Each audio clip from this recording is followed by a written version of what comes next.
সুপ্রিয় দর্শক শ্রোতা, আসসালামু আলাইকুম। এই ভিডিওতে আমি দেখাবো কিভাবে ইমেল করতে হয় মাইক্রোসফট ওয়ার্ড ডকুমেন্টকে। আপনি মাইক্রোসফট অফিস ওয়ার্ডের থেকেই কিন্তু ইমেল করতে পারেন।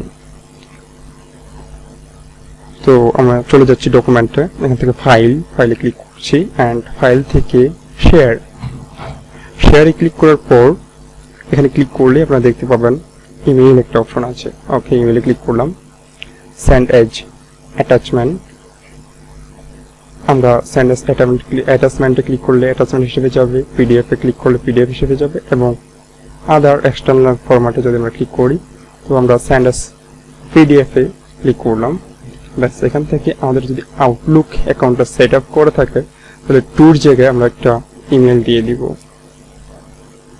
আপনারা দেখতে পাচ্ছেন যে ফর্মের জায়গায় আমার ইমেল একটা যোগ হয়ে গেছে, হটমেইল, আর টুর জায়গায় আমি আরেকটা ইমেল দিচ্ছি। দেন এন্টার ক্লিক করলেই ব্যাস আমাদের মেসেজটা সেন্ড হয়ে যাবে। Thank you. আর এখানে দেখতে পাচ্ছেন যে হ্যাঁ, চলে গেছে ইমেলটা। আপনারা চাইলে অন্য কোনো ফরম্যাটেও সেন্ড করতে পারেন। তো আমি আর অন্যটা দেখাচ্ছি না। Thank you. আজকের ভিডিওতে এই পর্যন্তই।